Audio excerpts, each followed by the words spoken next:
Welcome, everybody, to the Stone Down Sports Podcast. My name is Matt. Really happy to be here with you today. We've got a great show lined up for you. Do want to remind you about our Fantasy Football Listener League. It's being hosted through Yahoo. We'll put a link down in the description. You can find the information there in the socials. Got a little prize for you, Fanatics gift card, and maybe some show swag.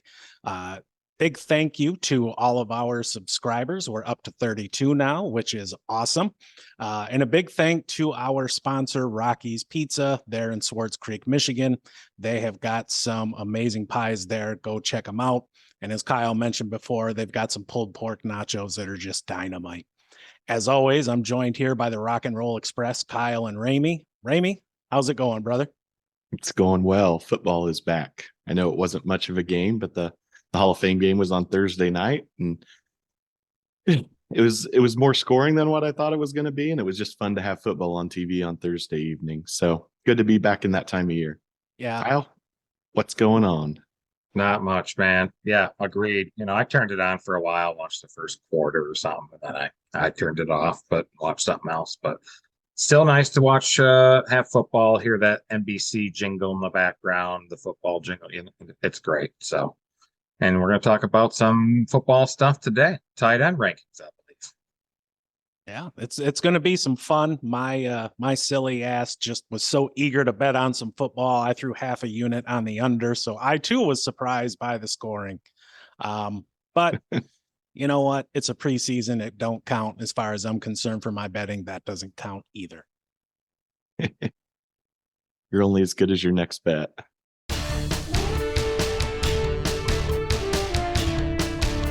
All right, folks. Next up is our fantasy tight end preview. We'll be doing fantasy rankings by position. I like the tight end. This week, we're starting with tight ends. Next week, running backs. After that, wide receivers. And finally, finishing up with QBs. With that said, I will start with Ramey, who will go with tight end number one. Ramey, who's tight end number one? Number one is no surprise to anybody, Travis Kelce of the Kansas City Chiefs. He was first in tight ends in yards, receptions, touchdowns, and targets. Patrick Mahomes' favorite weapon, most reliable weapon, and I see no reason why that's going to change this year. He's entering his 10th season. He is 33 years old, so age is going to start to creep in there and be a little bit of a factor. But with the losses in the receiving core of Juju Smith-Schuster and Mecole Hardman to other teams, I don't see any reason why he's not going to lead not only his team in yards, receptions, and touchdowns, but also the tight ends. One interesting thing that when I was researching him, he was the only tight end in the top 25 of all receivers in terms of yards, receiving yards, and he was 7th in the league. The next best one was TJ Hockenson. He was 26th. So just a powerhouse, and don't really see anything changing this year to where he's going to take a step back. Yeah, for the past several seasons, he's really given you wide receiver one production at the tight end position, which is just insane, and he's been remarkably consistent. The question we start to ask every year, though, is, all right, when does he start to slow down? He'll be 34 on October 5th. And yeah, he's got, the best quarterback in the league, arguably throwing him the ball. But unless your name is Tom Brady, you don't generally play for 20 years, especially at a position where you get hit like that. And Kelce's not a guy who shies away from the contact either. If you look at wide receivers, typically you'll see the bigger bodied receivers, the Julio Jones, the Megatron, they tend to get done in by lower body injuries, ankles and knees and stuff like that. Just a wear and tear over time, but you've not really even seen a whole lot of injuries out of Kelce. He's playing 15, 16, 17 games every season. Yep. Yeah. He stays healthy. He does. He's always out there. He's available. Yeah, he played all 17 games last year. As long as he can avoid the fists in training camp, I don't see any reason why anything's going to change this year. I mean, you're absolutely right, Matt. Father Time is undefeated. At some point, he's going to start to break down a little bit, and it'll be interesting to see. There it is, how the offense changes on the Chiefs as he starts to age. But I I just don't see anyone approaching his numbers in the tight end ranks this year from a fantasy perspective and from a stats perspective. I think Hockenson's close, but we'll see.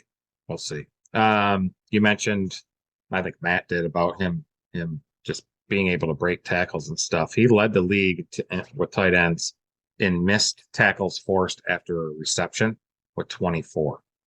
10 more than the second highest was Gerald Everett. That's some top tier elusiveness. Yes, it is. But yep. He good. Number 2 tight end off the board is Mark Andrews, coming from the Baltimore Ravens. He's somebody who's been a steady Eddie for them over the past few years. He's really got some good chemistry with Lamar Jackson. Coming into this season, Todd Monken is taking over at offensive coordinator. And the question on everybody's mind is, all right, what happens now? We know what life was like in the Greg Roman offense, but this is a different offense.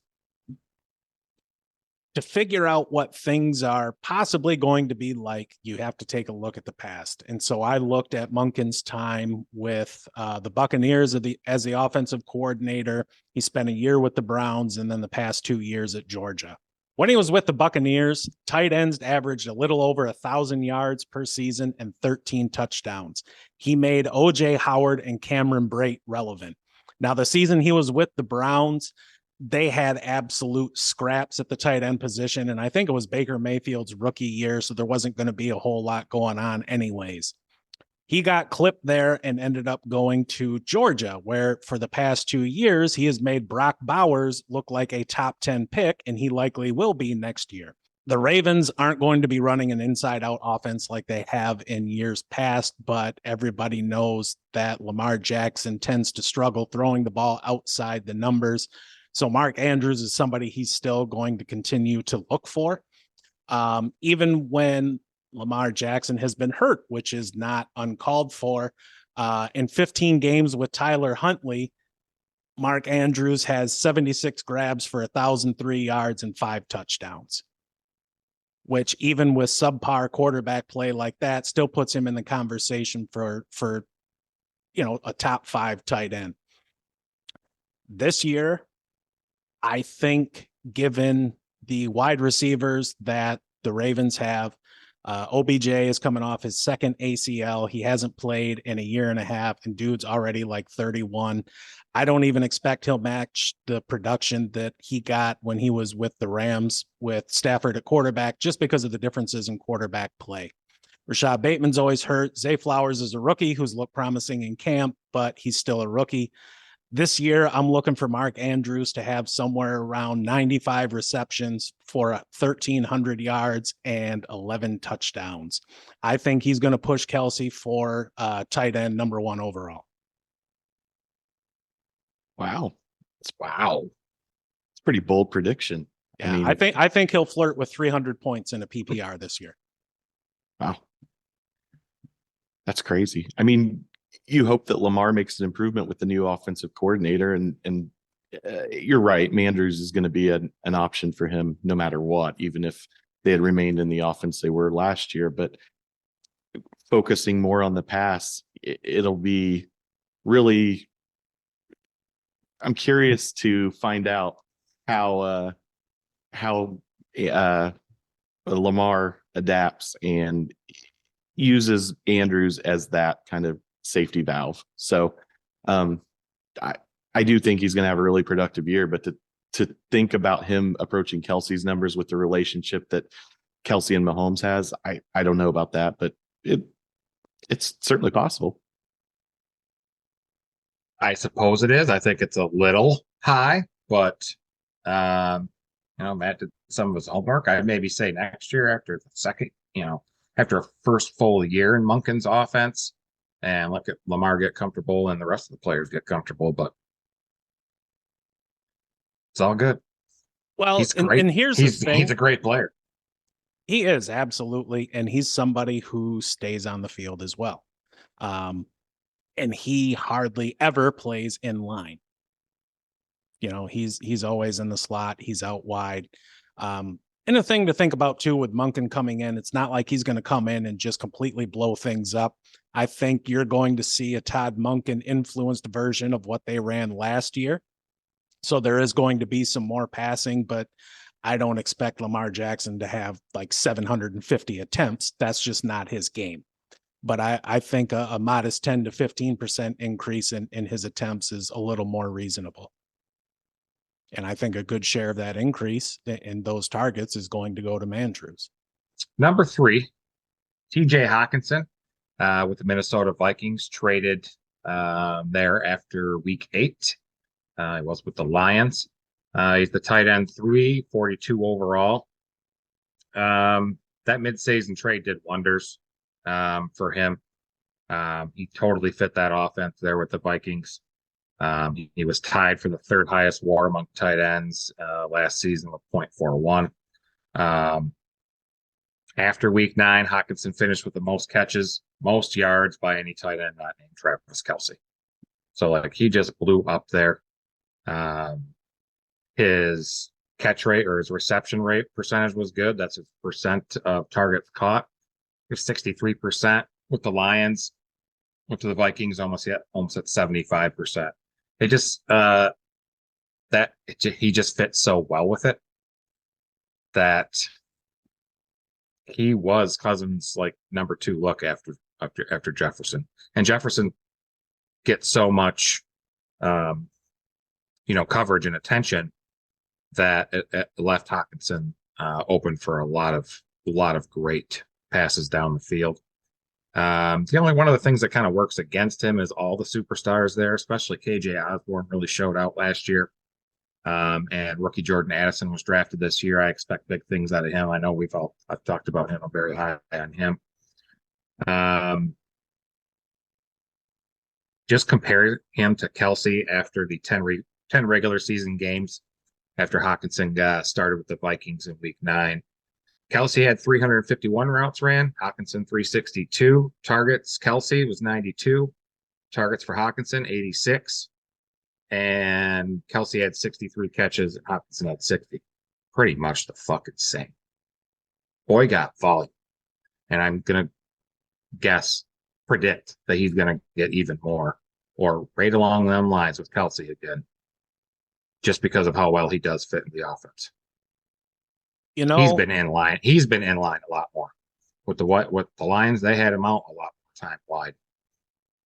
He really works up the seam well there. In line is where he needs to be. But I sometimes want to choose Hockenson over Mark Andrews just because that's the way I feel this year. See, I understand what you're saying. I think for me, the big differentiator between Hockenson and Mandrews is touchdowns. TJ Hockenson he doesn't produce the touchdowns. I can't see him scoring 12 TDs. So target shares inside the 25-yard line after Hockenson joined the team. Jefferson, 27%. Thielen, 22%. He's gone. Hockenson had 20.8% target share, and Cook had 11.7%. He's gone. So you got 34% there. It's going to go to somebody. I'm thinking Hockenson's going to go up a little bit. Yeah, KJ Osborne. Yeah, Jordan Addison. But Hawkinson's 6'5". Throw him the fucking ball in the end zone. But a 20% target share within the 25-yard line tells me that still getting targets, still getting looks. Just didn't convert on all of them. This year, full off season in the offense, totally adjusted. Doesn't have a contract yet. He'll be ready for one soon. They're going to pay him a bunch or somebody else is. Do you think that with the contract year being a factor, but also with Justin Jefferson wanting a contract and wanting to get paid as well, do you think that there's a possibility that Kirk Cousins focuses on Jefferson more this year and Hawkinson's touches take a hit as a result? I think it's the opposite. I think Justin Jefferson drawing so much attention opens up the rest of the field for players like Hockenson and Thielen in years past, and a lot of people are betting on Jordan Addison this year as well. JJ is going to get his looks, period. He has a baseline of targets that you can expect. It's just going to come down to how the remainder of those attempts are going to be divvied up amongst the rest of the group there. Next up, we have George Kittle. Ramey, let's talk about him a little bit. So George Kittle's the fourth ranked tight end, and he had a really solid year last year. He's one of those guys that you can just count on for pretty consistent stats. And the thing that stuck out to me is that he was second in the league in touchdowns or tight ends. He had 11 touchdowns last year. So with the quarterback situation in San Francisco, whether it's going to be Purdy, it really seems like, especially in the red zone, he focused on Kittle. They have so many different weapons. I mean, McCaffrey's there, and he'll have a full season with San Francisco. But Kittle's only 29, and he's been in the league for 7 years. He was banged up a little bit last year. He missed 2 games, but he doesn't typically miss more than 2 or 3 games a year. Not a guy that will play all 17. So if you do end up with Kittle, you need to have a decent second tight end to be able to plug in case he does get banged up. But in terms of receptions, he was 7th among tight ends. He had 60 receptions. He had 80 targets. So he's a guy that a young quarterback really utilized as a safety valve. I know I said that same thing with Andrews and Lamar Jackson, but Kittle's the guy that he's unique because you'll see 2 or 3 times a year where he can really stretch the field too as a tight end. You'll see him go deep with Kittle. So really solid piece in that offense. And Kyle Shanahan is so creative with how not only he uses tight ends, but the running backs and even the receivers. It wouldn't shock me to see him increase his numbers a little bit with a better relationship with Purdy, assuming Purdy plays the entire year. I know Trey Lance and Sam Darnold is out there too. So that's one concern I have. If Purdy gets hurt or is ineffective this year, there could be a bit of a quarterback carousel in San Francisco. So you worry about the rapport that those two have built together, and he may take a hit in stats because of that. But there's no reason if Kittle's on the board, mid third, even early third round, if he's a guy that you're looking at, I wouldn't hesitate to pick him up because he's going to give you consistent stats. He's going to score a ton of touchdowns too. Yeah, I had him last year on my championship winning fantasy football league team. And he was great second half of the year. He scored a shit ton of touchdowns, and you could see that there was really some chemistry there between Purdy and him. You hate to helmet scout, but the tight end we just got done talking about in TJ Hockenson, Ramey, George Kittle, the guy you were just talking about, and somebody I think we'll probably get to later, and Sam Laporta, all Iowa guys. Tight end factory, man. Tight end factory. First, yeah. Kirk Ferentz churns out excellent tight ends. They can't doesn't score churn points. out offensive coordinators though. No, that's true. That is true. That is a good point. I mean, I grew up following an Iowa tight end in Dallas Clark, so they've definitely had some good ones come out of Iowa. And maybe it is the nature of that offense that the tight end is so heavily relied upon that they use them for blocking too. So, when you're drafting an Iowa tight end, they're going to come and they're going to be able to line up and block when you're running, and also be able to split out if they need to. So Kittle's he just seems like a really cool dude too. I know that Kyle's not into this, but Kittle was at WrestleMania last year and got in the ring and showed off a little bit with Pat McAfee. So gotta love anybody that can get in the WWE ring and throw down. Hell yeah. Yeah. Gotta love somebody that can get in the WWE ring and fake throw down. Yeah. It's still real to me, damn it. Kyle friggin' Pitts. And I don't know what it is about people named Kyle disappointing, but we have yet another example of that. After going for over 1,000 yards as a rookie, he really kind of shit the bed last year. Granted, Matt Ryan was gone, and they went with a combination of the the corpse of Marcus Mariota and then finally went over to Desmond Ridder towards the end of the year. He missed 7 games, but he was still, despite all that, on pace for 100 targets, which is pretty damn good considering just the kind of offense they run there. It's a very run-heavy offense. But he's a weapon. I mean, the dude's 6'5", he runs a 4.4. He averaged 14.4 yards per reception for his career, so he can move things along down the field. He excels best, though, in the short to intermediate range routes run there in the middle of the field. This season, really, it's going to come down to how Desmond Ridder plays. I think if they take advantage of his mobility there, there should be some opportunity for some gains with things like drag routes and slants, routes of that nature designed to get him the ball quickly and see if he can make a play. But when you're getting the ball in the middle of the field, a lot of times there's not a whole lot of room either. This year, I think that offense is going to run through Bijan Robinson this season. Drake London is there as a primary boundary receiver. Kyle Pitts is likely going to be the number 2 look on any given passing play. I'm not really worried about Mac Hollins. He's, somebody to fill a role. Cordero Patterson, I think, will get some look too in the passing game for sure. He'll get some, yeah. There was a reason though he got moved to running back because he wasn't that great of a receiver. Been doing pretty good the last couple of years. I think for the year, I do look for something in between his rookie year and this past season. I'm going to go with 62 receptions for, let's call it 900 yards and 4 touchdowns. Given where you're getting him, roughly at 70 overall, he's a number 5 tight end off the board. I think the top 4 really set themselves apart. And I think somebody like Kyle Pitts and maybe Dallas Goedert are in that 3rd tier.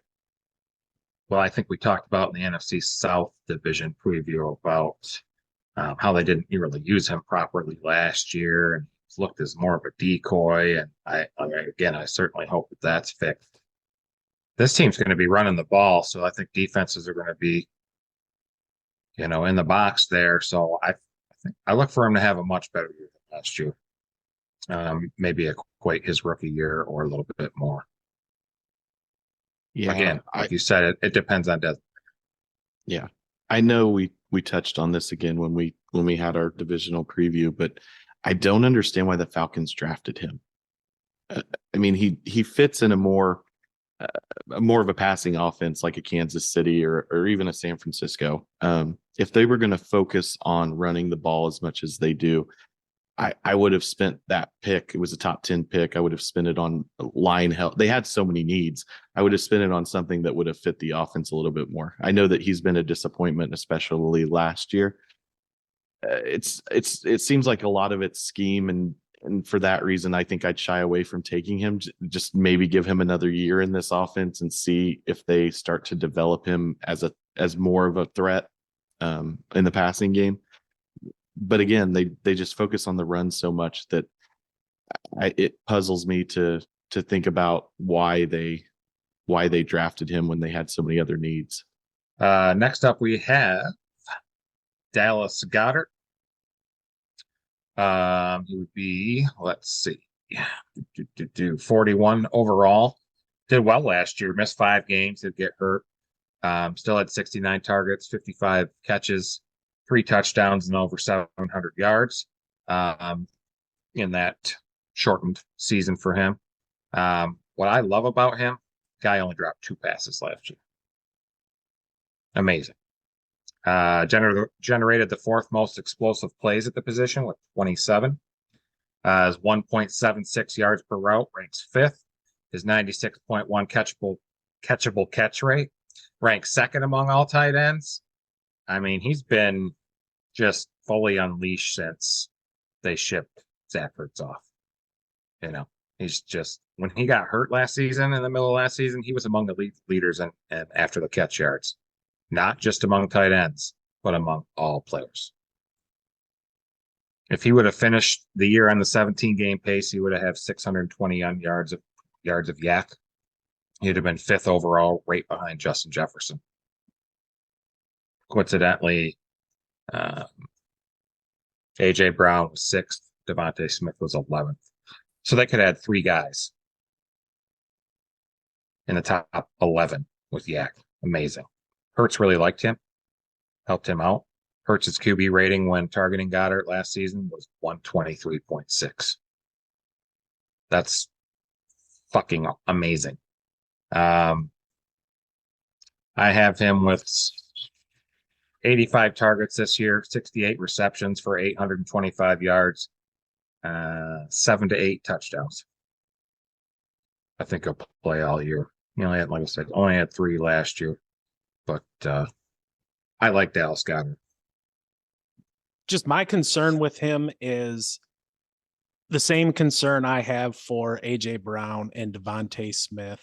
It's that how much more is really there, because you've got those two who are going to take the lion's share of the targets. They brought in DeAndre Swift, who, if they use him like everybody thinks they're going to, that's another big target share. How much is going to be left? Like, he's going to get his, but he's somebody who I view him as like a high floor, low ceiling kind of safe play, where if I don't make a run at one of the top 3, he's somebody who I have no problem plugging into my lineup every week. You're right. They have so many weapons on offense.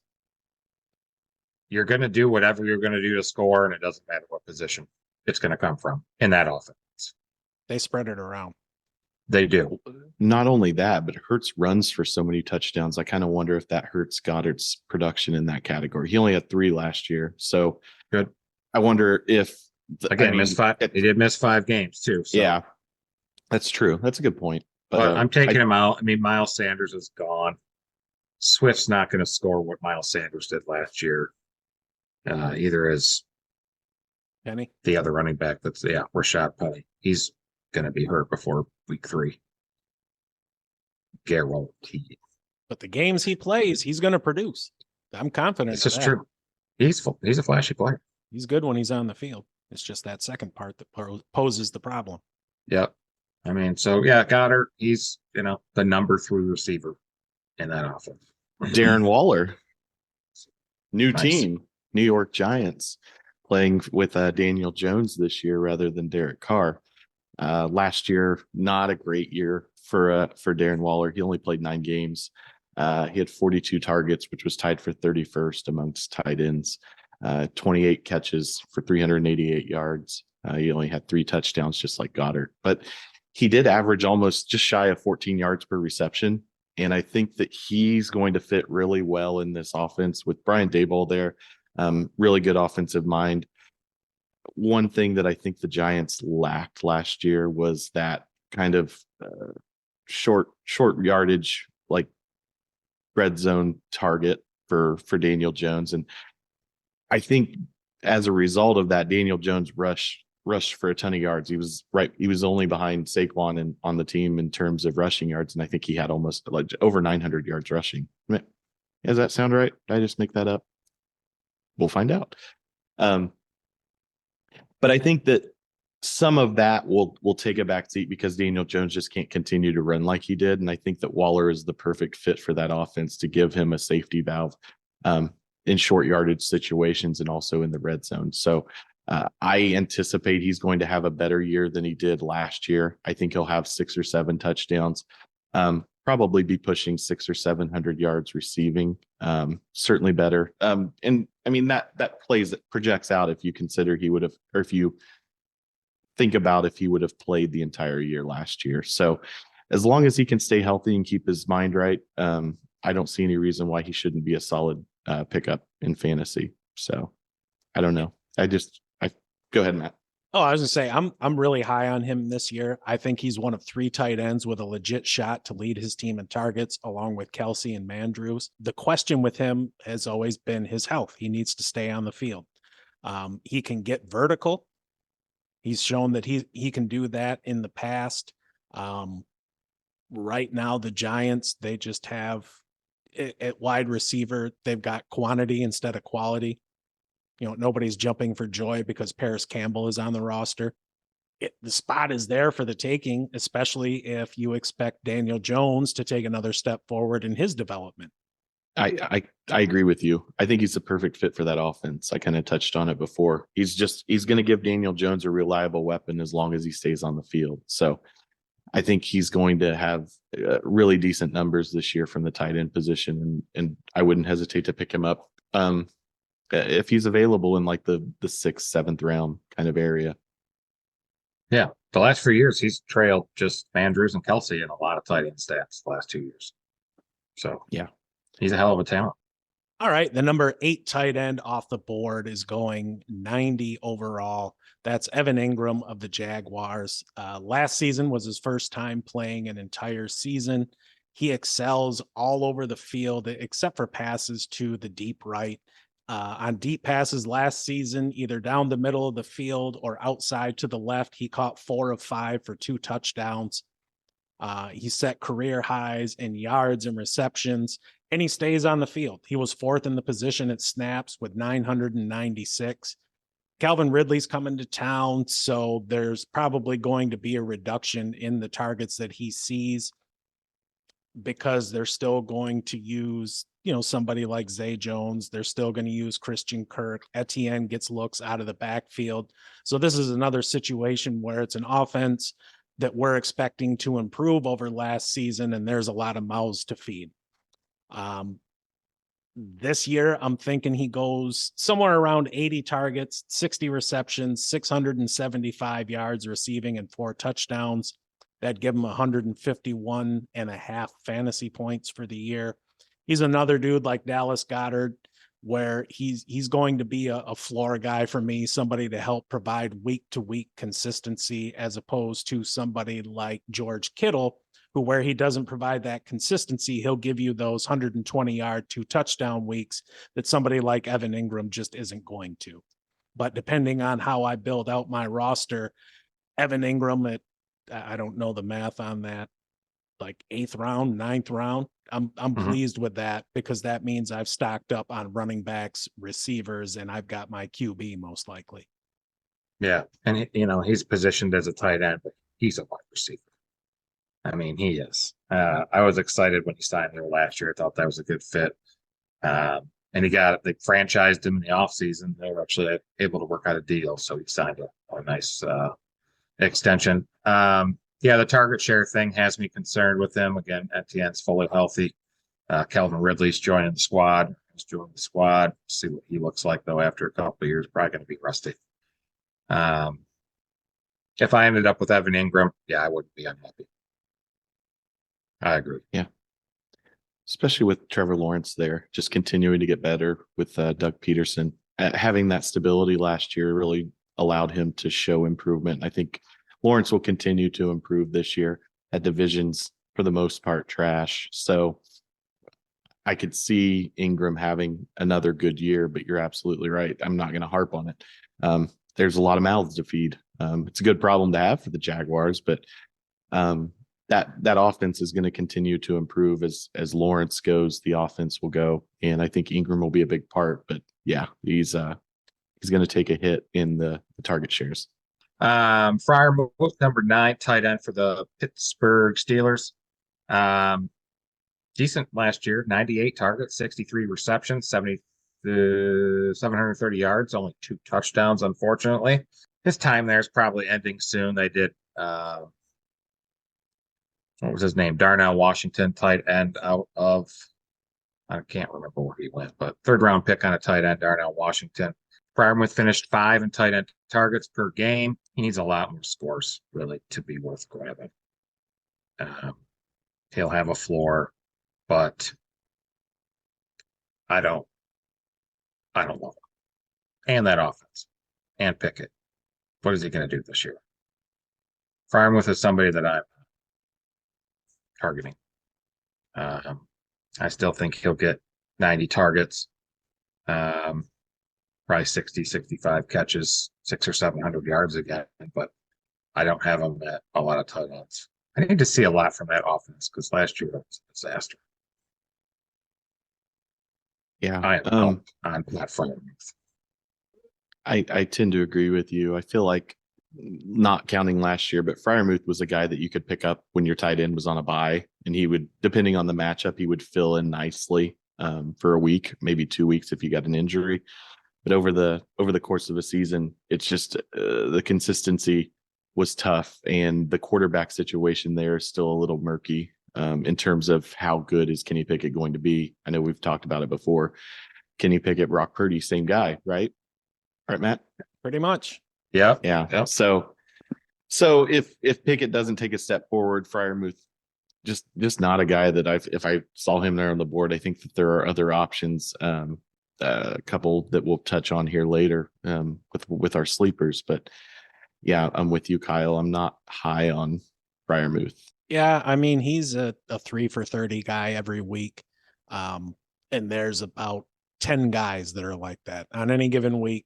They'll get you 5-6 points in a PPR, a touchdown once a month, something like that. And you hope if you're starting them, that's the week they score their touchdown. David Njoku, Cleveland Browns. Had a decent year last year. He was 11th in targets. He had 79 targets, 58 receptions, 4 touchdowns. Solid, not spectacular. Just under 11 yards per reception.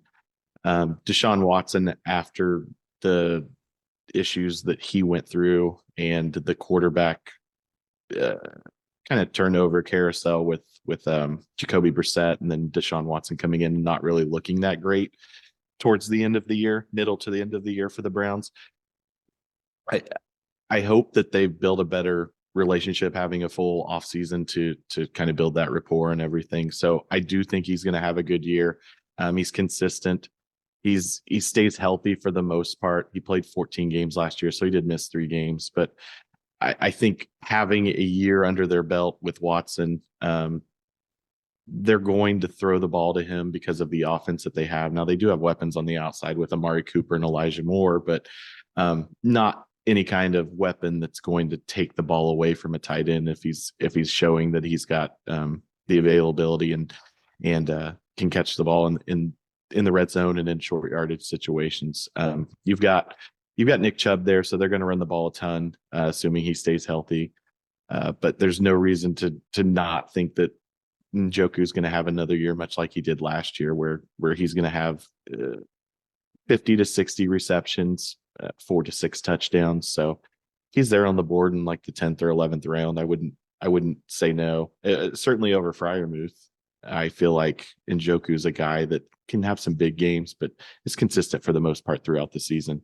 Yeah, I think as we get to the bottom quarter here of the top 12 tight ends, I think Njoku is the only one that actually offers any kind of upside.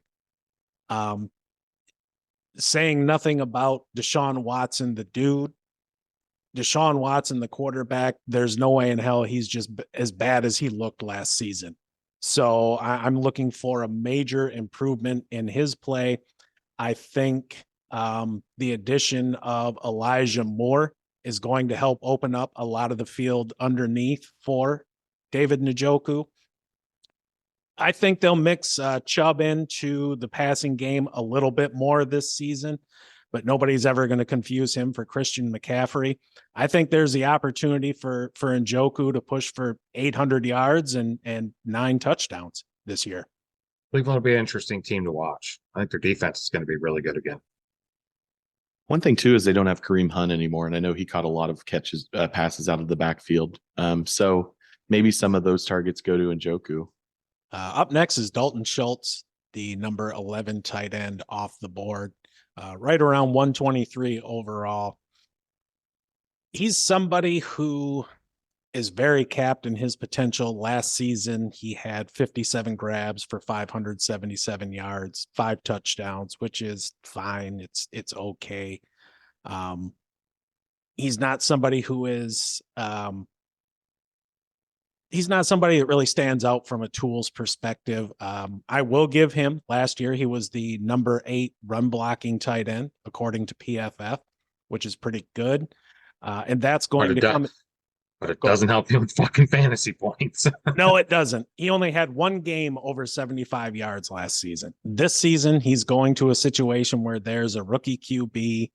A pretty good offensive line in place, which tells me they're going to run the ball quite a bit. I know the team was high on Dameon Pierce last season. They brought in Devin Singletary to help carry that load.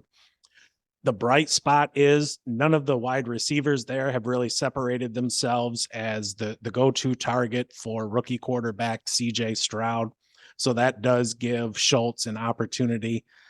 He's somebody who excels in the short to intermediate game. So I think there's some opportunity again with some drag routes and things like that to help get him the ball on the move, try and keep the chains moving. But that's what he is. He's a chain mover. He's not somebody who's going to fly down the field, but it's a good addition overall for the team. This year, I'm looking for something like 55 grabs, about 540 yards and 4 touchdowns. I think he's somebody definitely with a capped upside there in that offense. Yeah, he'll remain fantasy relevant, but yeah, don't expect big games. It'll be so. New coach, new system, new everything. Be rough. He's going to be their top pass catching tight end, but it's right along the lines. I agree with your projection on yards and catches. That's about what I was thinking. Yeah, and he's somebody who plays the majority of his snaps in line too. They don't move him around a whole lot. Do you think there's an opportunity that he might have some good games just because he might be that security blanket for CJ Stroud as he's coming into the league, a guy that he can dump the ball off to and maybe get some yards that way? Yeah, it's possible. Him or Nico. I think Nico's going to be used more down the field though too.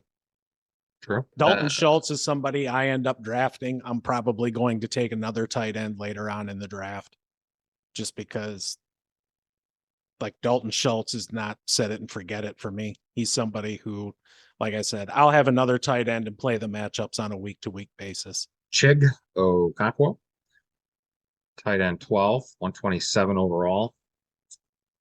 He played in all the games last year, only started 8, had 46 targets, 32 receptions, 450 yards, and 3 touchdowns. He was perhaps only the Tennessee skill player that kind of outperformed expectations last year. He started going on a tear about week 12 last year when Treylon Burks went out got injured. I can't remember what it was, but he's more probably in line with Dalton Schultz, Laporta. I take Laporta over him. Irv Smith Jr. kind of right in that line. Again, passing's not going to be a huge thing in this offense, even with D-Hop there. We'll see what happens. I don't love it. And if Tannehill gets hurt, I don't love him. I love him less. He led all tight ends in yards per route run, 2.56, ranked 3rd in receiving yards, or at a receiving grade at 84.6 on PFF. He's a young talent. He can become a difference maker in some games at that position. But there's a couple of guys I like better. I would take Laporta over him. Yeah, he's somebody who's capped by his quarterback and the offense they run. He does have a legit shot to be second on the team in targets behind DeAndre Hopkins, depending on how Treylon Burks does. I know some people were high on him. That yards per route run number you put out, that led the league last year among all qualified tight ends, but he's not going to see the volume. No. Yeah. Like I said, a lot of that happened when the receivers were hurt.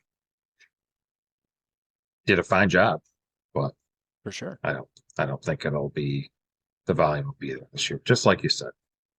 But at this point, it's a lottery ticket that you're hoping you hit on somebody. Right. They also drafted tight end in the 5th round, Josh Wiley. So he'll get the starting job, but other guys you could get. If you're streaming tight ends, yeah, there'd be some weeks where that might work out well for you. But I wouldn't go with that is your guy. You get stuck with him, because you're a poor drafter. It's on you. We each wanted to pick a sleeper as well after we went over the top 12. Each of us are going to have one of those. I'll start. I've been talking about Sam Laporta already a couple times. Tight end 19, 178 off the board. Kind of baffled at tight end 19. I think he's going to be good. He might open as the number 3 offensive option on that team in a top 10 offense. A lot of targets available. Not who knows what's going to happen. He's a rookie. Last season or the last 2 seasons, he's had back-to-back 50-plus catches and 650-yard seasons when he was with Iowa. Obviously, we know ARSB is going to be the number 1 guy there. Jameson's out for the first 6 games. So who's going to be the guy there? Laporta? Jahmyr Gibbs? They have a nice wide receiver room. I mean, Marvin Jones is there, a little bit older, but been there before. He's happy to be back. Josh Reynolds, Khalif Raymond still there as well. You got this room full of solid receivers and Jahmyr Gibbs, who's going to be like an Swiss Army knife. A tight end can show their true worth. For sure. Especially in a top 10 offense. Well, what we're guessing is going to be a top 10 offense. It better be a top 10 offense, damn it. Right. I think eventually, though, he'll run into the same issues that Hawk ran into, in that he and ARSB, they both occupy the same part of the field, and ARSB is going to be the primary look on something like that. But there is still some meat left on the bone for him. Just learning tight end in the NFL is very, very difficult because there's so much to learn. And tight end or rookie tight ends don't typically produce, but let's see if he can break that mold. Let's see. So far, he's passing every test. He's been with the ones since first day of camp. He's the most talented tight end on the roster. Just lost Zylstra. Not that he was still up with his talent, but lost another tight end to a season-ending knee injury. Could be something special. We'll see. I hope he's a smart kid from what I read, so hopefully he can pick it up. I think he'll get 40 to 45 catches, 600 yards, 3 touchdowns. We'll see what happens, though. He might blow up. That's his floor. Staying in the NFC North, I think Cole Kmet's going to be a guy that could potentially have a big year with Justin Fields' development. It's all dependent on that. It's all dependent on the quarterback play. But you bring in DJ Moore, so that it's going to open up the offense a little bit more. You also have Chase Claypool there, so you're hoping that with the pieces that the Bears brought in, not only through the draft but then through free agency and trades. He didn't have a terrible year last year. He had 69 targets. He had 50 receptions. He had 7 touchdowns and just about almost 550 receiving yards. So I look for those numbers to if not stay consistent, maybe improve a little bit. This is his 4th year in the league. He just signed a longer term deal. He's only missed 1 game in his first 3 years. So he's going to be out there.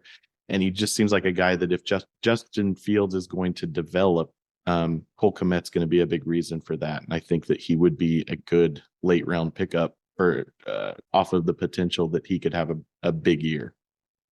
I'm inclined to agree. I think so, too. He got a big deal, too. They put faith in him. You're the man, even though they brought in Robert Tonyan from the Packers. His rapport with Fields last year was pretty good. His 7 touchdowns last year, I'd like to see more consistency. 5 of those 7 touchdowns happened between weeks 8 and 10, which is going to happen. Chicago had their woes. We've already talked about how they've improved their team on all sides of the ball. But yeah, I'm inclined to agree. I hope he can be some more consistent. I think he could get 7 touchdowns, 8 touchdowns again. I like your sleeper pick. It's a good one. It is. I agree. I think his consistency will come alongside Justin Fields' consistency just as a passer. thinking back to when our Chicago sports correspondent Justin was on, he picked the Bears as a wild card team. And if that's going to happen, it's going to be led by Fields and throwing to Kmet and to DJ Moore. So, if that team is going to have success, I think Kmet's going to be a big part of that. And you could certainly do worse. My sleeper this season is Jawan Johnson, tight end from the Saints. He's going number 151 overall, the number 17 tight end. So he's essentially free. The guy ran a 4.5 40 at the combine, had a sub 7-second 3-cone. He's 6'4", 231. So he's got good size. This season, he's going to get better quarterback play with Derek Carr coming in and not having to try and catch passes from the likes of Taysom Hill.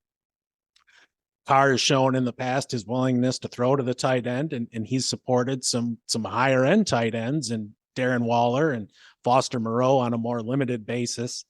Last season, he had 12.1 yards per reception. That was better than Mandrews. The team did sign Jimmy Graham here recently over the past couple of days. So, expectations, while they were already, middling, I think are tempered down a little bit. Still, I wouldn't be surprised if he went for something like 40 grabs for 500 yards and 3 touchdowns. He showed some legit flashes last year. Yeah, he did. I still like him for 4 to 6 targets a game, but yeah, that's a crowded tight end room. Graham, I guess you could say Taysom Hill, Foster Moreau's there, Jesse James is there. They're not keeping all these guys. No, they're not. I gotta guess Jesse James and Graham would be the guys fighting for a spot. That's my guess, though. I'm not in the New Orleans training camp, but that crowded position, that crowded group there doesn't really help his fantasy outlook, in my opinion.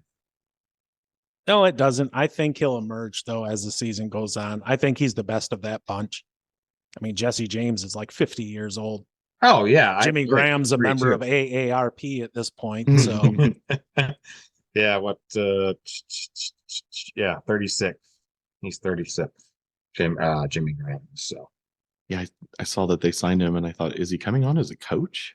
yeah. I thought it was going to be a one-day contract, so he could retire a Saint. Me too. I thought it would be something like that too. But, yeah, I don't know. Jawan Johnson, he averaged 4 targets a year. See if he can do that or better. That crowded room. Taysom Hill, I guess you can't really count. I mean, what the fuck is that guy? He's a part-time quarterback. He's a part-time tight end. He's a part-time. He's a gadget player. Pretty much. Can't believe he's still there. It's crazy. I thought he'd eventually try and get out. And do what? Go play tight end shittily somewhere else? Well, go to the Broncos and meet back up with Sean Payton. I mean, it tells you something when he's listed as your backup QB and he's also playing on special teams. Right. This is true. That's our fantasy tight end rankings. Let us know in the comments what you agree with, what you don't agree with. Who's your sleeper pick for this year? Do you got somebody in tight end land that you like better than any that we picked? Let us know in the comments. Talk us up. Hit us up on social medias. We appreciate it.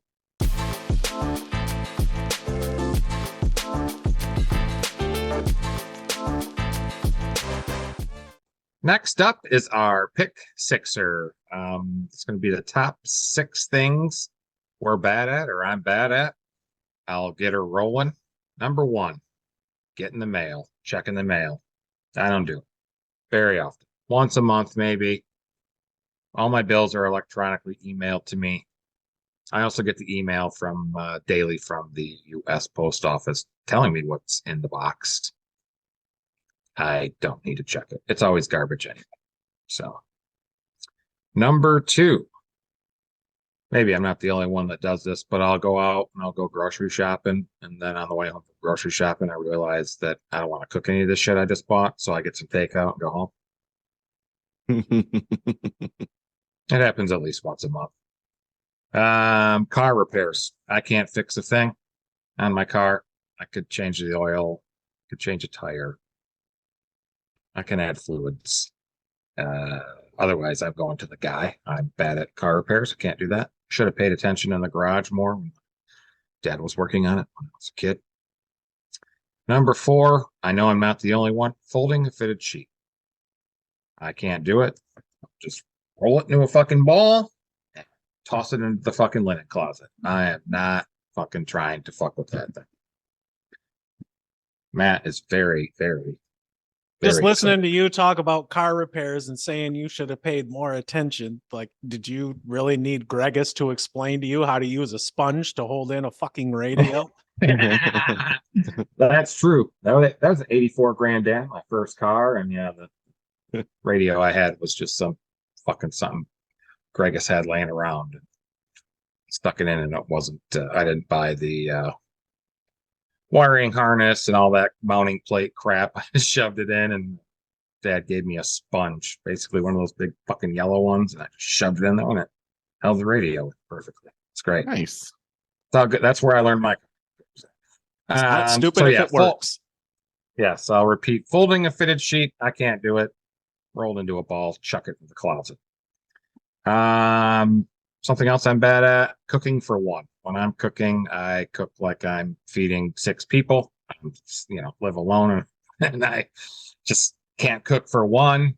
I'll freeze a lot of things. I'm bad at it. I don't know who can cook for one. I can't do it. And number 6 is dusting. I'm bad at it because I fucking hate it. Okay. I'll do it once every few months. Some people got to do it every week. Whatever. I don't like it. I'd rather vacuum dishes or mop or clean a toilet than dust. Ramey? Those are some What's good your ones. Yeah, thank you. I feel like mine are there's some similarities there, but as far as my 6 things, I mean, I'm clearly bad at more than 6 things. So this was a very easy one for me this week. The first one, the first 2 are actually very similar to things that you said. So the first one is putting laundry away. I don't mind doing laundry, but then once it reaches the dryer or the drying rack or whatever, it tends to stay there until I need to either move it because I have another load of laundry or because I need to wear whatever is in the dryer or on the drying rack. So putting laundry away. Do you live out of the basket? Like where you fold your clothes, you got your basket on the floor and you just kind of live out of it for a few days. Uh-huh. Yep, absolutely. And they aren't always folded either. Well, so yeah. So my next one is throwing away mail. I don't mind I'm looking at the mailbox right now. I could walk over and get it, not a problem, but I'll go through it on my way back and then I just throw it on the counter until the counter becomes a mountain of mail. And then I shred it and throw it away, but it'll sit there for 2 or 3 weeks before I actually do anything with it, or until somebody says, "What the hell is wrong with you?" Right. So it's something it'd take me 10 seconds to do every day, but nope, I wait until I absolutely have to. Are you Ramey's a junk highlight mail of the hoarder? day? Oh God. Yeah. All right. A little. His highlight of the day is walking to the mailbox, ladies. Nag him up. Gives me something to do. That's right. What's it take you? About 42 seconds. Yeah. Then I wait for the next day. Oh, my next one is drawing. I cannot draw to save my life. So I'm really bad at it. Pictionary, you don't want me on your team. My name is Simon, and I like to do drawings. Oh, yeah. I'm bad at it too. I can't draw. Yeah. It was always a struggle, like in art class during school. So my next one, I'm actually really good at this, but it's not a good thing. Procrastinating. Oh. So I put things off until I absolutely cannot. So I wish I were better about it, but I am not. I am a terrible procrastinator. So my next one is deciding where to eat. So you're out with friends or you're out on a date or whatever it may be, and somebody asks, where do you want to eat? I will not pick where to eat. I will tell you why I don't want to go to the place that you pick, but I will not pick where to eat. So you're one of those chicks then. Yeah, I am. I'm that kind of girl. Great. Yeah. Great. I first there, I thought you were maybe going to argue with yourself, which place you want to go to. Wouldn't be the first time. So Yeah. That's why and I always pick ale for us, because nobody ever says no to going to Ale Emporium. True. Fuck, absolutely fucking not. That place is Really amazing. good. Really good. So my last one is related to my second to last one, confrontation. I am bad at confrontation. I do not like uncomfortable conversations. I am working on it, but I am the type that would rather be upset myself than have to say something and upset someone, and dealt with that pretty much my entire life. So I'll give you a situation. You're at a restaurant, Mm-hmm. you order your dish, comes out 15 minutes later, and it's wrong. Do you just eat it? Or do you get the waitress and go, this is wrong because you don't like confrontation? It would depend on what it is.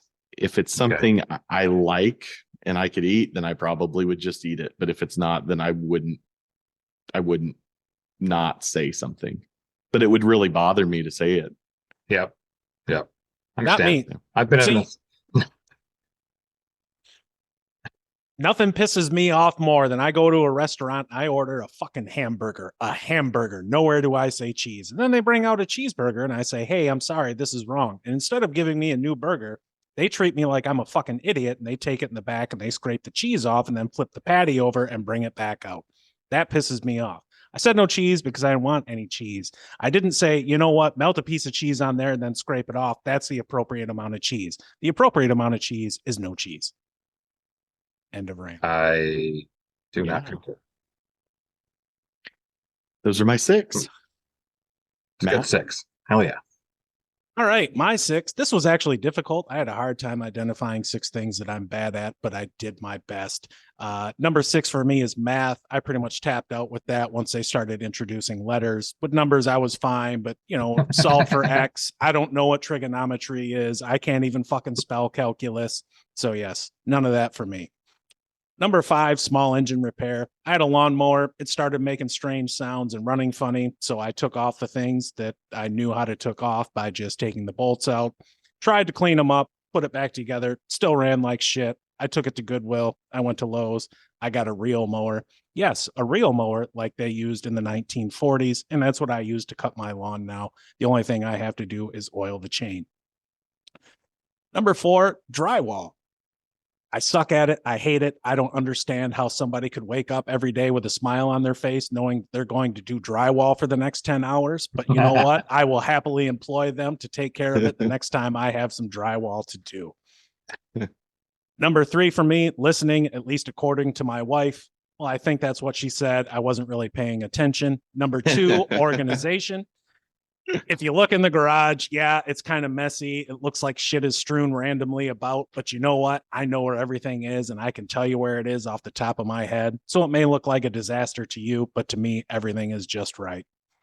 And for me, number 1 is tearing saran wrap or plastic wrap cleanly. Every time I try and do it, it looks like a damn mangled mess. Like I tried to cut it with a spoon or something. It's awful. I hate it. I'm sure I waste a shit ton of it because of that. It eludes me. There's just something wrong with me, I guess. I think Kyle had to go potty. Yeah, you upset him. Yeah. Welcome back. Did you flush? So, yeah, sure did. So they carry this awesome saran wrap now, and it has a slider, and it just allows you to cut that part you need off, and it rips off perfectly. I don't have any issues. I suggest you get yourself one of those. Yeah, we'll see. That wraps up this week's Pick Sixer.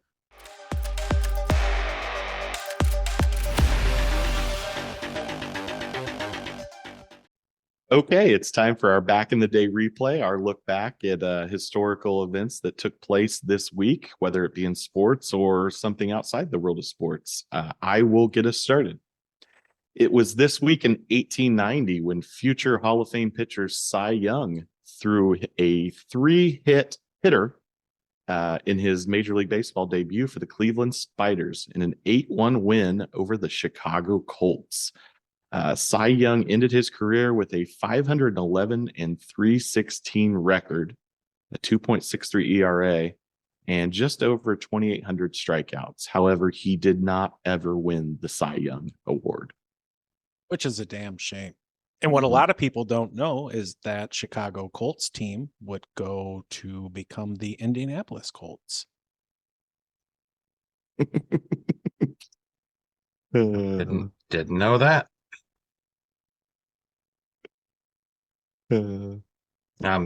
Okay. Who's next? Kyle, why don't you go ahead? Okay, I will. August 8th, 1992, the original U.S. Dream Team wins the basketball gold at the Barcelona Olympics. 117-85. No, yeah, shit. Hold on. August 8th, 1992, the original U.S. Dream Team wins gold at the Barcelona Olympics. 117-85 over Croatia. First American Olympic team to feature current NBA players from the NBA. I said that stupidly, but we're keeping it in. This team has been described by sports journalists, analysts around the world as the greatest sports team ever assembled. David Robinson, Patrick Ewing, Larry Bird, Pippen, Michael Jordan, Clyde Drexler, Karl Malone, John Stockton, Chris Mullin, Charles Barkley, Magic Johnson. Does anybody remember the collegiate player? Christian Laettner. Yep, Christian Laettner. Rod Thorne wanted to, keep that collegiate spirit alive, so they chose Christian Laettner over everyone else. No, Shaquille O'Neal. Shaquille O'Neal. Yep. Yeah.